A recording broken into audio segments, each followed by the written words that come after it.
আজকের এই ক্লাসে আমরা দশম শ্রেণী ভৌত বিজ্ঞানের তড়িৎ প্রবাহ ও রাসায়নিক বিক্রিয়া এই অধ্যায়ে এই টপিকগুলো আলোচনা করব। কি কি?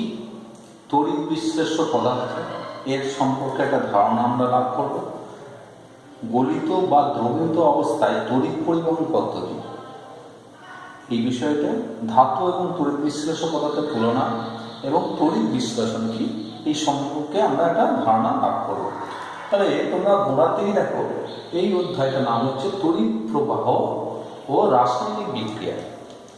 তড়িৎ প্রবাহ ও রাসায়নিক বিক্রিয়া, এখান থেকে বোঝা যাচ্ছে কোনো পদার্থের মধ্যে দিয়ে যদি তড়িৎ প্রবাহ ঘটে, পদার্থটা রাসায়নিক বিয়োজন করে এবং নতুন পদার্থ উৎপন্ন হয়।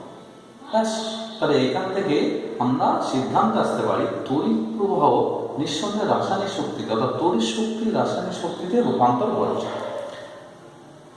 একইভাবে রাসায়নিক শক্তি তড়িৎ শক্তিতে রূপান্তর ঘটে। কোথায় ঘটে? আমরা দেখেছি তড়িৎ কোষ বা ব্যাটারিতে রাসায়নিক শক্তি তড়িৎ শক্তিতে রূপান্তর ঘটে।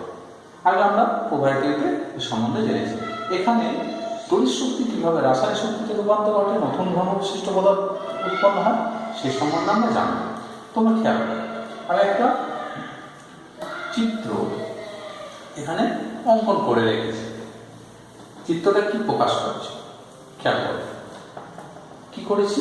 একটা পাত্র নিয়েছি, অবশ্যই পাত্রটা কিছু, পাত্রটা হচ্ছে এখানে যে পাত্রটা নিয়েছি কাঁচের নিলে ভালো, কাঁচের পাত্র, এবং দুটো তড়িৎদ্বার। তড়িৎদ্বার আর কিছু নয়, তুমি দুটো প্লেট নিতে পারো, প্লাটিনাম তড়িৎদ্বার, বা একটা তামা, একটা গ্রাফাইট, এগুলোকে তড়িৎদ্বার বলে।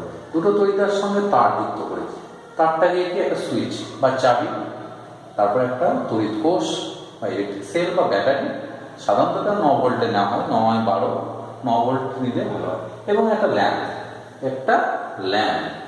খেয়াল করে দেখো, ল্যাম্প, এই ল্যাম্পটা টর্চে কম ওয়াটেজে নিতে হবে, এইগুলো নেওয়া আছে।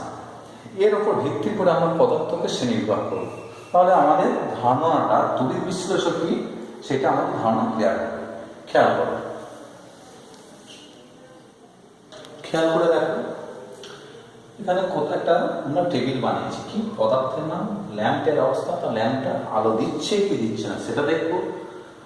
তড়িৎ বাহক, অর্থাৎ সেক্ষেত্রে তড়িৎ কে বহন করে রয়েছে, সেই তিনটি সম্বন্ধে জেনে আমরা একটা সিদ্ধান্তে আসতে পারি।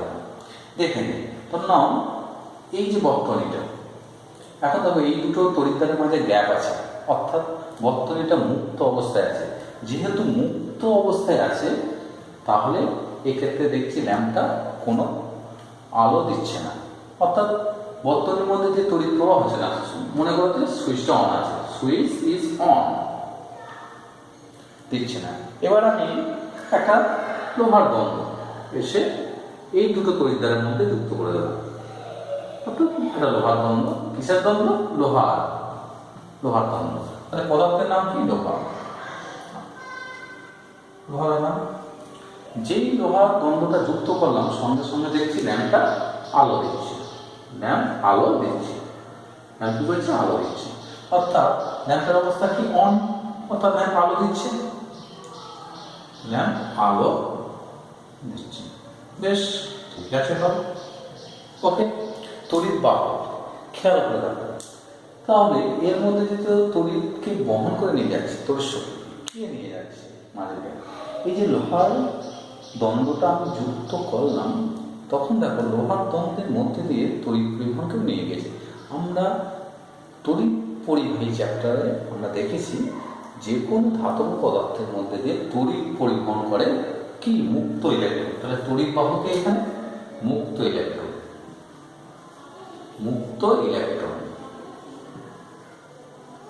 ওকে, তাহলে এখানে এর মধ্যে দিয়ে তড়িৎ কে পরিবহন করে নিয়ে যাচ্ছে? মুক্ত ইলেকট্রন। ঠিক আছে, আমি এবার দ্বন্দ্বটাকে চেঞ্জ করে দিলাম। লোহা না আমি দিলাম কপার। তাহলে কপার অর্থাৎ তামা, 2 নম্বর। তামা দিলাম, তখন দেখছি আলো দিচ্ছে, মুক্ত বাহকের নাম কি? ইলেকট্রন। আমি যদি তামা না দিয়ে অ্যালুমিনিয়াম দিতাম, তখনও দেখতাম একই সিচুয়েশন, একই অবস্থা। 3 নম্বর আসো, আমি এখানে তামা দিই, তখন আমি একটা কাঠ কাঠ, কাঠের দ্বন্দ্ব দুটো তড়িৎদ্বারকে যুক্ত করলাম, দেখছি যে ল্যাম্প কি হবে। 3 নম্বর হচ্ছে কাঠ, ল্যাম্প আলো দিচ্ছে না, বুঝলে, আলো দিচ্ছে না, তো ল্যাম্পটা জ্বলছে না। ল্যাম্প অন আছে না অফ আছে? ল্যাম্পটা সুইচ অন আছে, ল্যাম্প অফ আছে। এখানে কি মুক্ত ইলেকট্রন তৈরি প্রদান করছে, কারণ যেহেতু কাঠটা যুক্ত করার ফলে আলো দিচ্ছে না, তাহলে আমি সিদ্ধান্ত আসতে পারি এই যে কাঠটা নিয়েছি এর মধ্যে কি, এটা তো কঠিন পদার্থ, যেগুলো নিয়েছেন দেখো কঠিন পদার্থ, কঠিন অবস্থায় আছে, এর মধ্যে মুক্ত ইলেকট্রন নেয়, তাহলে দিচ্ছে না মানে কি মুক্ত ইলেকট্রন নেয়, মুক্ত ইলেকট্রন, মুক্ত ইলেকট্রন নেয়, বোঝানো গেল? বেশ, মুক্ত ইলেকট্রন নেয়। এবার সিদ্ধান্ত আসে, খেয়াল করে দেখো, প্রথম যে দুটো নিয়েছিলাম আমরা এখানে, এই যে দুটো পদার্থ নিয়েছিলাম, তাহলে এরা সিদ্ধান্ত কি আসতে পারি,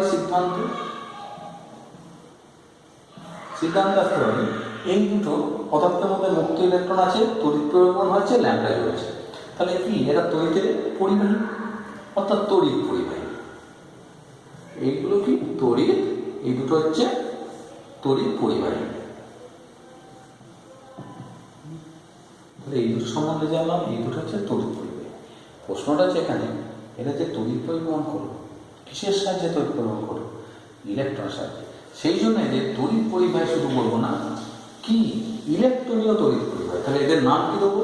এইগুলো পদার্থ, এই দুটো না, লোহা, তামা, রূপ, সোনা, অ্যালুমিনিয়াম, যে কোনো ধাতব পদার্থ ইলেকট্রনীয়, ইলেকট্রনের সাহায্যে তড়িৎ পরিবহন করে, এদের নাম দেওয়া যেতে পারে ইলেকট্রনীয় তড়িৎ পরিবাহী। তাহলে এটা তড়িতের পরিবাহী। কিন্তু কাঠ 3 নম্বর, 4 নম্বর ধরো কাঁচ, কাঁচ দিলে, কোনো প্লাস্টিক দিলে, কাঁচ দিলে, কাগজ দিলে, কাগজের রোল দিলে, সেটা ল্যাম্পটা জ্বলছে না, কোনো ক্ষেত্রেই ল্যাম্পটা জ্বলছে না। তাহলে কি কাঠ, কাগজ দিলে আলো দিচ্ছে না, কাঁচ দিলেও আলো দিচ্ছে না। তাহলে এটা কি, এদের মধ্যে ইলেকট্রন নেয়, যেহেতু ইলেকট্রন নেয় তাহলে এদের কি বলবো? তড়িতের অপরিবাহী বা কুপরিবাহী। তাহলে তড়িৎ কুপরিবাহী, তড়িৎ কুপরিবাহী, ওকে, তড়িৎ কুপরিবাহী বা অপরিবাহী, তড়িতের অপরিবাহী বলতে পারে। এইবারে হঠাৎ করে দেখা গেল কি, এটা তো কাঁচ, কাগজ সব কিছুই নিলাম আমরা, ওকে। এইবার দেখছি এই কাঠ, কাগজের পরিবর্তে আমি কি করলাম, এইখানে এক প্যাকেট নুন বাজার থেকে এসে নুনকে এর মধ্যে শুকনো অবস্থায়, অর্থাৎ নুনকে এর মধ্যে ঢেলে দেবে, যাতে তড়িৎদ্বার দুটো নুনের মধ্যে প্রবেশ করে থাকে। তাহলে খাদ্য লবণ নিলাম, এবার কি নিলাম আমরা? খাদ্য লবণ। খেয়াল করে দেখো,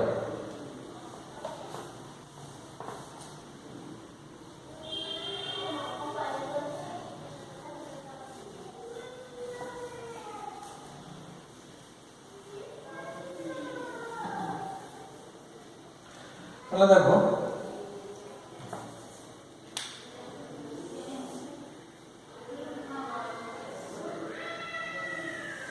খাদ্য লবণ, এবারে আমি খাদ্য লবণ নিলাম, যাকে আমরা সোডিয়াম ক্লোরাইড। যখন সোডিয়াম ক্লোরাইড এবং কি অবস্থা? কঠিন, কঠিন অবস্থাটা কেমন আছে? কঠিন। কঠিন সোডিয়াম ক্লোরাইড এর মধ্যে ঢেলে দিলাম, ওটা শুষ্ক অবস্থায়। ল্যাম্পটা কি হচ্ছে? আলো দিচ্ছে না, ল্যাম্পটা কি আছে? অফ আছে, ওটা ল্যাম্প আলো দিচ্ছে না। তড়িৎ ভাব, আচ্ছা আলো যখন দিচ্ছে না তাহলে তড়িৎ পরিবহন করছে না। তাহলে এখান থেকে সিদ্ধান্ত আসা যায়, কঠিন যে খাদ্য লবণ আছে তার মধ্যে মুক্ত ইলেকট্রন নেয়। তাহলে এখানে কি কে নেয়? কোনো মুক্ত ইলেকট্রন নেয়, ই ফর ইলেকট্রন, মাইনাস দিতে পারে, মুক্ত ইলেকট্রন নেয়। তাহলে কঠিন যে সোডিয়াম ক্লোরাইড নেওয়া হয়েছে সেখানে কি মুক্ত ইলেকট্রন আছে? না। তাহলে সেখানে কি আছে? সেখানে কি আছে? আমরা যে লবণগুলো নিই সেগুলো হচ্ছে Na এবং Cl এর একটা ক্লাস ক্লাস আকারে থাকে, অর্থাৎ সেখানে কয়েক লক্ষ কয়েক কোটি সোডিয়াম এবং ক্লোরিন অণু জোটবদ্ধ অবস্থায় থাকে।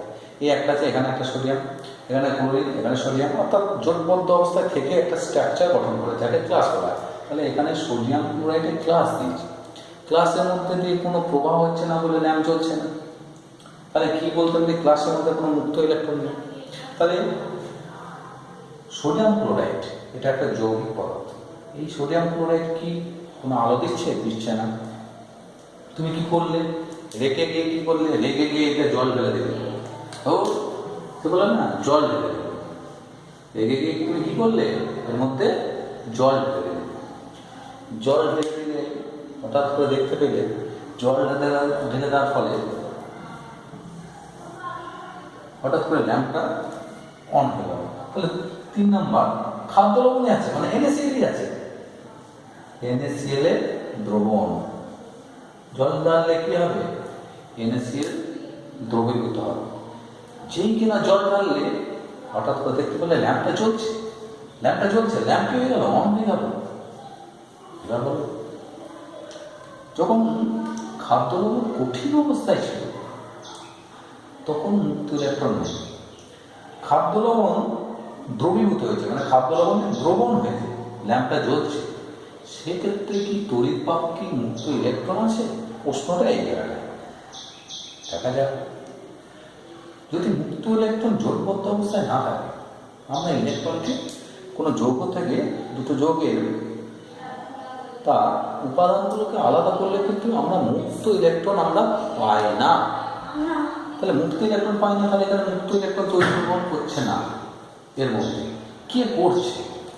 সোডিয়াম ক্লোরাইড যখনই দিয়েছো জলের মধ্যে, এখন দেখে মনে রাখো সোডিয়াম ক্লোরাইড দুটো আয়নে বিশ্লেষণ হয়ে যায়, Na plus plus Cl minus. আর কি আছে, এই দ্রবণের মধ্যে জল আছে, H প্লাস OH মাইনাস। এর সম্বন্ধে আমরা জানবো, একটু প্রাথমিক জিনিসটা বোঝানোর জন্য খেয়াল করে দেখো। এর মধ্যে 4 প্রকার আয়ন আছে। কি আছে? সোডিয়াম অর্থাৎ Na plus Cl minus H plus OH minus. এই আয়নগুলোর মাথাতে দেখো আধান আছে, কেউ প্লাস কেউ মাইনাস। আধান বলতে আরো ডিটেলসে আসবো, আধান আছে। তাহলে এর আয়ন নিঃসন্দেহে H প্লাস, আমি একটা দেখাচ্ছি, ওকে, OH মাইনাস, H প্লাস এবং OH মাইনাস, H প্লাস ছুটছে, OH মাইনাস দুই দিকে ছুটছে। অর্থাৎ এই যে আয়নগুলো ছুটে যাচ্ছে, কার কাছে যাচ্ছে ছুটে, সে সম্বন্ধে আলোচনা করব। H প্লাস একটা তড়িৎদ্বারে যাচ্ছে, তো OH মাইনাস আর একটা তড়িৎদ্বারে যাচ্ছে, দুটোই বিপরীত আয়ন বিপরীত তড়িৎদ্বারে যাচ্ছে। তাহলে এক্ষেত্রে NaCl এর দ্রবণ তড়িৎ পরিবহন করছে, কিন্তু মুক্ত ইলেকট্রন কি না, মুক্ত ইলেকট্রন না। কে তড়িৎ পরিবহন করছে? আয়ন। কে তড়িৎ পরিবহন করছে? আয়ন। তো তড়িৎ বাহক কে? ক্ষেত্রে আয়ন। সিদ্ধান্ত এলাম, কি সিদ্ধান্ত? এরপরে দেখো 3 নম্বর অংশ, NaCl এর দ্রবণ নিলাম বা গলিত NaCl, গলিত NaCl ব্যাস। অর্থাৎ তুমি সব দ্রবণটা ফেলে দেবে, অর্থাৎ NaCl দ্রবণটা ফেলে দিয়ে এর মধ্যে তরল NaCl, মনে রাখবে NaCl এর গলনাঙ্ক মোটামুটি 800 850 এর মধ্যে ঢেলে দেবে। গরম করে এসে তরল অবস্থায় আনলে এর মধ্যে ঢেলে দেবে, তখন দেখছো ল্যাম্পটা জ্বলছে। অদ্ভুত ব্যাপার। তাহলে যখন গলিত জল, কি কি দ্রবণ নিয়েছি? গলিত NaCl, গলিত NaCl। যখন গলিত NaCl নিয়েছ, খেয়াল করে দেখো এখানে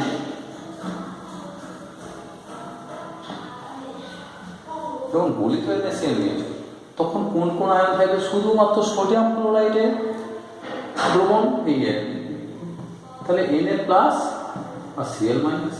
তাহলে গলিত NaCl, Na প্লাস আর Cl মাইনাস আয়ন উৎপন্ন করে। তাহলে এক্ষেত্রেও তড়িৎ পরিবহন হচ্ছে, ল্যাম্পটা জ্বলছে, ল্যাম্প অন। গলিত NaCl নিলেও ল্যাম্প অন আছে, সেক্ষেত্রে তড়িৎ পরিবহন কে করছে? আয়ন। ব্যাস। তাহলে এক্ষেত্রে দেখো কঠিন অবস্থায় খাদ্য লবণ তড়িৎ পরিবহন করছে না, তার মানে মুক্ত ইলেকট্রন নাই। দ্রবণ অবস্থায় করছে, কিন্তু কে? মুক্ত ইলেকট্রন নয়। তড়িৎ পরিবহনের জন্য দায়ী কে? আয়ন। গলিত NaCl, সেক্ষেত্রেও তড়িৎ পরিবহন হচ্ছে, কে দায়ী? কে? আয়ন। এখান থেকে কি সিদ্ধান্ত আসা যায়? যে গলিত অবস্থায় এরা তড়িৎ পরিবহন করছে।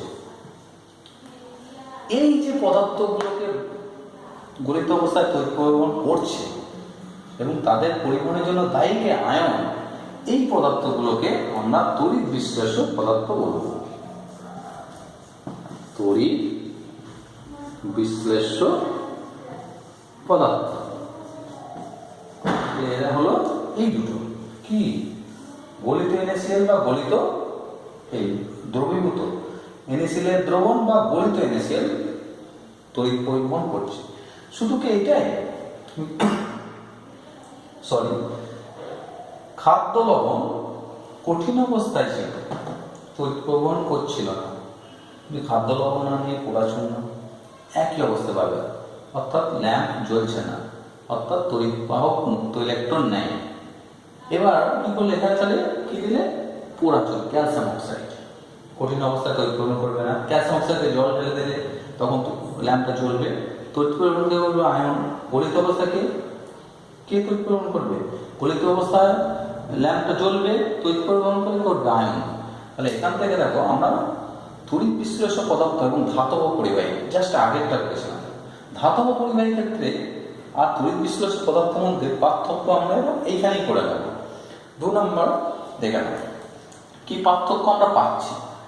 ধাতব পরিবাহী, খেয়াল করে দেখুন, ধাতব পরিবাহীর মধ্যে তড়িৎ পরিবহন হলে ধাতব পরিবাহী কিন্তু রাসায়নিক বিয়োজন ঘটে না।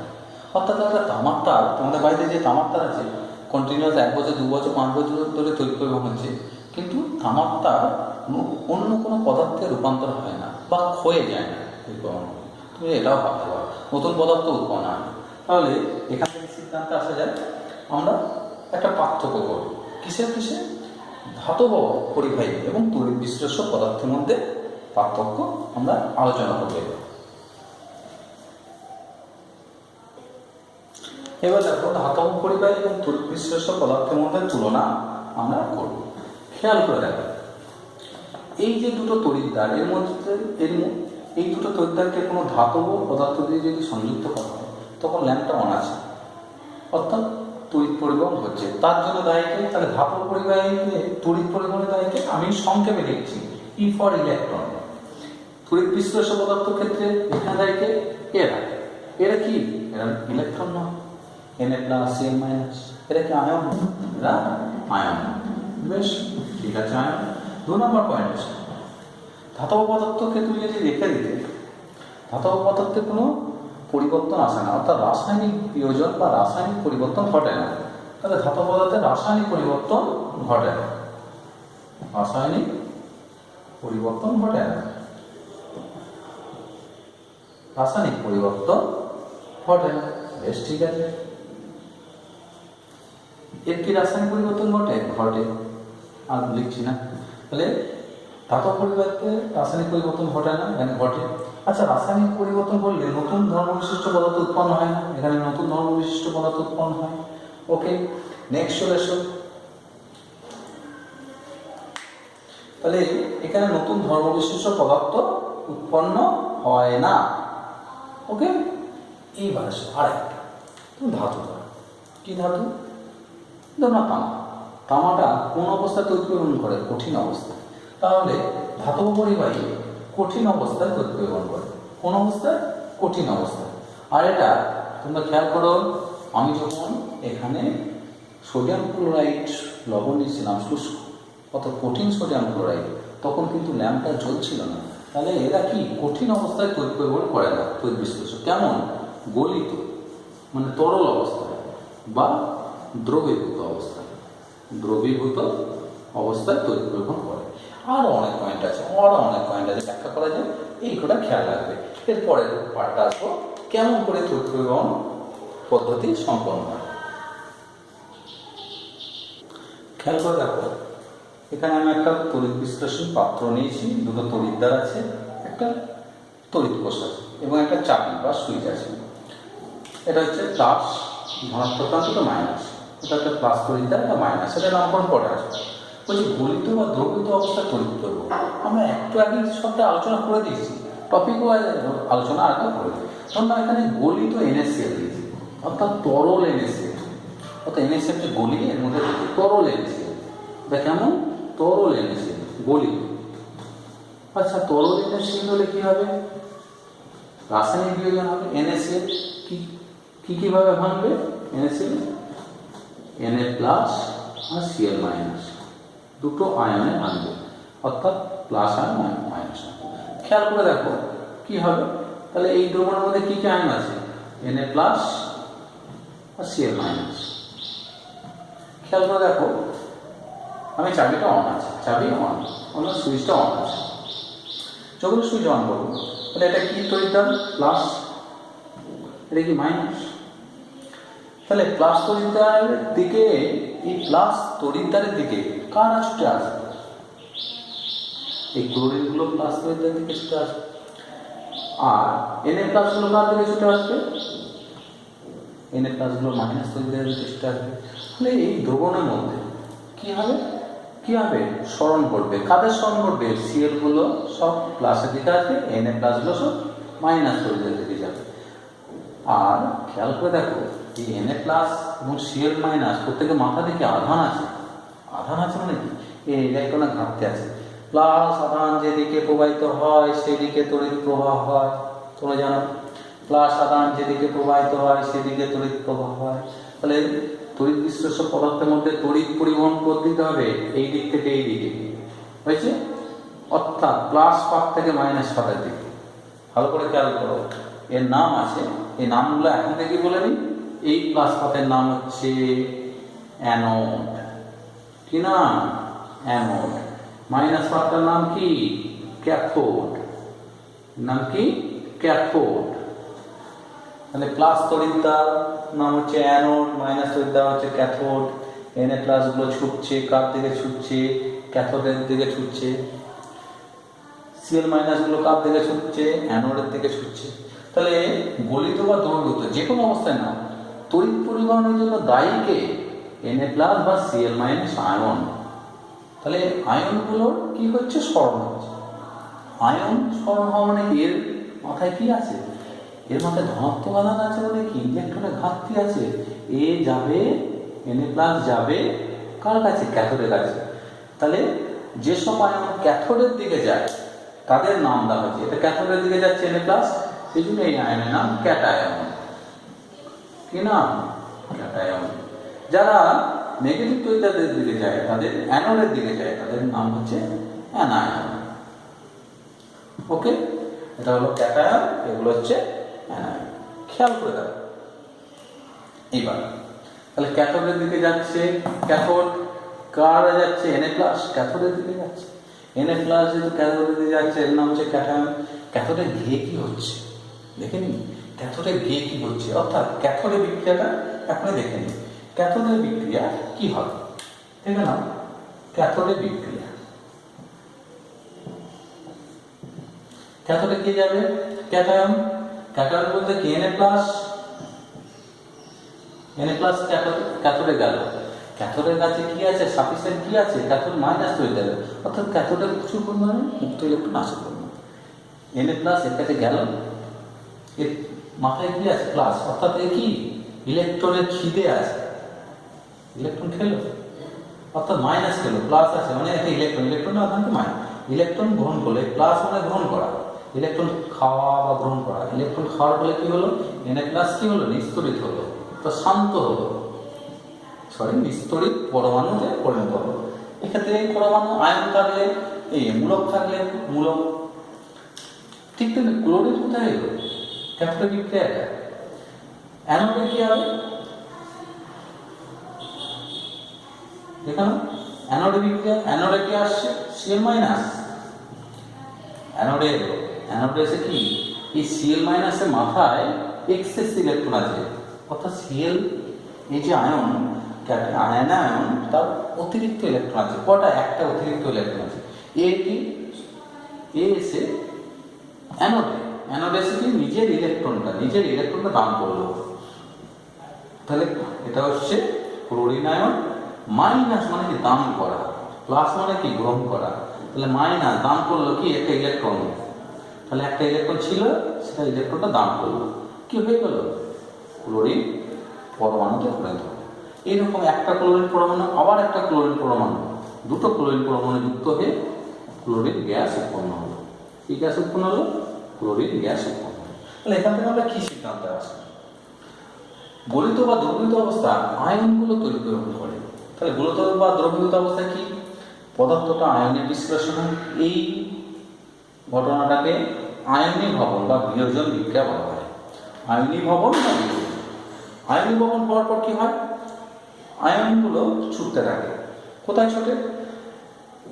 না Na+, কার দিকে ছুটবে? যেটা মাইনাস আছে ক্যাথোডের দিকে ছুটবে, আর Cl- অ্যানোডের দিকে ছুটবে। অর্থাৎ আয়নগুলো সরণ হয়। আর আয়নগুলো যদি চলাচল করে তাহলে কি বর্তনীতে একটা তড়িৎ প্রবাহ আমরা পাবো। ব্যাস। ক্যাথোডে কি বিক্রিয়া হলো? ক্যাথোডে কে গেল? ক্যাথোডে মাইনাস Na+ গেল। সেখানে Na+ এ কি আছে? অতিরিক্ত ইলেকট্রনের ঘাটতি আছে, অর্থাৎ খিদে আছে। সে প্লাস মানে ইলেকট্রন গ্রহণ করলো একটা, দিয়ে স্থির পরমাণুতে পরিণত হলো। ঠিক তেমনি ক্লোরিন দিয়ে কি একটা ইলেকট্রন ত্যাগ করলো, ক্লোরিন পরমাণুতে পরিণত হলো, দুটো ক্লোরিন পরমাণু যুক্ত হয়ে একটা ক্লোরিন অণু তৈরি করলো। এটা হলো গলিত বা দ্রবীভূত অবস্থায় তড়িৎ পদ্ধতি। কতগুলো জিনিস খেয়াল রাখতে হবে। আমরা যদি বলি এই দ্রবণে ধরো 10টা NaCl দিচ্ছি, তাহলে আয়ন কটা আছে? 10টা Na+, 10টা Cl-, 10টা Na+, 10টা Cl-। দেখো একটু আলাদা ধরনের, আমি এখানে 10টা NaCl দিচ্ছি, তাহলে কটা Na+ হবে? সবগুলোই আয়নে বিশ্লেষণ হচ্ছে। 10টা Na+ প্লাস 10টা Cl-। তাহলে তড়িৎ বিশ্লেষ্য পদার্থ, এটাকে বলবো তড়িৎ বিশ্লেষ্য পদার্থ। তড়িৎ বিশ্লেষ্য পদার্থ সামগ্রিকভাবে ইলেকট্রিক্যালি নিউট্রাল, অর্থাৎ তার তড়িৎ বিশ্লেষ্য পদার্থের মোট আয়নগুলো এরা কিন্তু তড়িৎ বিশ্লেষ্য পদার্থ নিস্তরিত। তড়িৎ বিশ্লেষ্য পদার্থ কি নিস্তরিত, যতগুলো ধনাত্মক আয়ন থাকে ততগুলোই ঋণাত্মক আয়ন থাকে। সামগ্রিকভাবে তড়িৎ বিশ্লেষ্য পদার্থ কিন্তু নিস্তরিত। আমরা এই পর্যন্ত আলোচনা করলাম। এইবার এর উপর বিশ্লেষণ করে তড়িৎ বিশ্লেষ্য পদার্থকে আবার দুটো শ্রেণীতে ভাগ করব। এটা আয়নী ভবন হয়, তাহলে প্রথম বিক্রিয়াতে আয়নী ভবন হয়। আয়নী ভবন হওয়ার পর ক্যাথোডে যায়। ক্যাথোডে কি হয়? ক্যাথোডে ইলেকট্রন গ্রহণ করে। কি গ্রহণ করে? ক্যাটায়ন। ক্যাথোডে কি যাবে? ক্যাটায়ন। ক্যাটায়নকে ইলেকট্রন গ্রহণ করলো, Na+ হলো। অ্যানোডে কি গেল? Chlorine minus. কি ইলেকট্রন বর্জন করলো? Cl উৎপন্ন করলো, ক্লোরিন। এই যে ইলেকট্রন গ্রহণ করে, কোনো পরমাণু যদি ক্যাথোডে ইলেকট্রন গ্রহণ করে তাহলে তাকে বিজারণ পদ্ধতি বলে। এই পদ্ধতিটা যেহেতু এটা ইলেকট্রন গ্রহণ করেছে, পদ্ধতিটার নাম কি? বিজারণ। কোনো পরমাণু বা আয়ন বা মূলক ইলেকট্রন যদি গ্রহণ করে তাকে বিজারণ পদ্ধতি বলে। আর ইলেকট্রনের ক্ষেত্রে কি বর্জন করছে? মাইনাস, তাহলে এটাকে জারণ পদ্ধতি বলবে। তাহলে ক্যাথোডের এবং অ্যানোডের একটা সংজ্ঞা দেওয়া যায়। কি দেওয়া যায়? যে সকল মূলক ক্যাথোডে গিয়ে ইলেকট্রন কি করে? গ্রহণ করে এবং বিজারণ বিক্রিয়া ঘটায় তাদেরকে ক্যাটায়ন বলে। তাহলে তড়িৎদ্বার হিসেবে যে তড়িৎদ্বারে ইলেকট্রন, যে তড়িৎদ্বারে গিয়ে আয়ন কি ক্যাটায়ন গিয়ে ইলেকট্রন গ্রহণ করে এবং বিজারণ বিক্রিয়া ঘটায় তাকে ক্যাথোড বলে। কি ইলেকট্রন বর্জন করে এবং জারণ বিক্রিয়া ঘটায় তাকে অ্যানোড বলে। ওকে, নেক্সট চলে আসি। এবার দেখো তড়িৎ বিশ্লেষ্য পদার্থকে দুটো ভাগে ভাগ করা যায়, মৃদু তড়িৎ বিশ্লেষ্য এবং তীব্র তড়িৎ বিশ্লেষ্য পদার্থ। মৃদু তড়িৎ বিশ্লেষ্য কাকে বলবো? অর্থাৎ যে সকল তড়িৎ বিশ্লেষ্য পদার্থ দ্রবণে বা গলিত অবস্থা কম সংখ্যক আয়ন দেয়। ধরুন আমি 10টা NaCl, 10টা অ্যাসিটিক অ্যাসিড দিলাম, মাত্র 5টা আয়নে বিশ্লেষণ হলো, তাদের মৃদু তড়িৎ বিশ্লেষ্য। তীব্র যারা ম্যাক্সিমাম নাম্বার অফ আয়ন দেয় তাদেরকে তীব্র তড়িৎ বিশ্লেষ্য পদার্থ বলবো। মৃদু তড়িৎ বিশ্লেষ্য পদার্থ অ্যাসিটিক অ্যাসিড CH3, COOH, এগুলো দেখে নেবে। এটা কি HCl, যে কোনো অ্যাসিড, NaCl, ওকে, এরা হচ্ছে তীব্র তড়িৎ বিশ্লেষ্য পদার্থ। তাহলে তড়িৎ বিশ্লেষ্য মৃদু। মৃদু কেন বলবো? এখানে যদি মৃদু তড়িৎ বিশ্লেষ্য দিই ল্যাম্পটা কম আলো দিচ্ছে, আর তীব্র দিলে বেশি আলো পাচ্ছে। তাহলে মৃদু দিলে কি বেশি কম সংখ্যক আয়ন উৎপন্ন হয়, তাহলে কম কি পায়? আয়ন পায়। আর তীব্র তড়িৎ বিশ্লেষ্য পদার্থ দিলে আয়নের বিশ্লেষণ বেশি হয়, বেশি পরিমাণ আয়ন গিয়ে ইলেকট্রন